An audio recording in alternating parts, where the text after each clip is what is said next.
all these visions of future transportation, people look so content. Is it because they're finally getting the recommended hours of sleep? That they have more free time than ever before? Or because they no longer need to park cars, which this TV show literally describes as purgatory? This is the story of the people versus parking. It's gotta make you wonder, as we upgrade transit and transform cities, will our society become a better place? In the future, the ease of getting around is seamless with many, many options for folks. It's going to be green, healthy from a learning perspective, healthy from a supply of jobs, and people have time back. Wow. Yes, please. That future sounds great. Almost too good to be true. I hate to say we could end up with a worse situation if we're not careful about what we do. More segregation than we have today. Less diversity, less inclusion. Yikes. How can we avoid this fate and instead aim for a better world? I think you have to start by making a plan for what you want your city to look like in 2040, 2050. That's number one. And then you have to look at that plan and adjust it. Carla is well versed in how transit is changing. I've been in the automotive business for 37 years, and we've never seen a disruption as we're seeing today. Today, she's the CEO of CAR, a nonprofit that could not have a more fitting acronym, which studies how, well, mainly cars impact our world. I like to call us a think tank that supports the sustainability of the automotive and mobility industry. Our future modes of transport will alter just about every aspect of life. You could spend days reading about it all.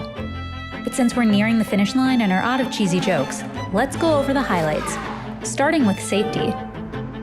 Today, traffic accidents claim roughly 1.3 million lives a year worldwide and injure between 20 and 50 million people annually. At some point, our smarter vehicles will almost undoubtedly lower these numbers. We often talked about, I want an autonomous vehicle because, it'll make my life simpler. I can do work. I can multitask. That's not the reason at all. The reason is it will make a huge impact of the improvement of safety. This future might be more accessible, too. Groups that are often overlooked now could have more options if vehicles no longer rely on our sight, our feet, and our permission to operate them. Most people in their senior years today are going to outlive their driver's license by 10 years. And in those 10 years, I'm sure they're going to still want to do the things they were doing before.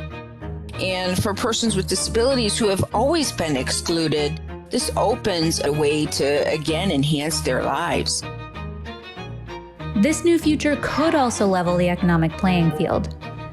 In the US, car ownership is one of the biggest drivers of employment opportunities for low-income families.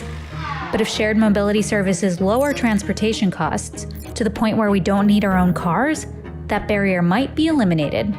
You'll be able to open up doors that aren't open today.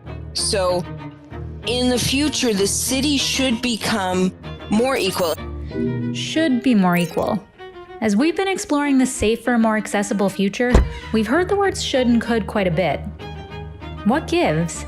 If we just put new technology, we're just going to have the same problems in a different technological form. And I always bring up the Jetsons, for example. Yes, they're flying to their space houses, but they had traffic jams still. You had road rage, still bad drivers, nothing smart in the ways of getting around. Boy, the spaceway traffic gets worse every night. So we didn't change anything. We just put new technology. So we have to be really careful. And every time we think about deploying something, really think about that future and then harness the power of the public and private sector together to realize that journey.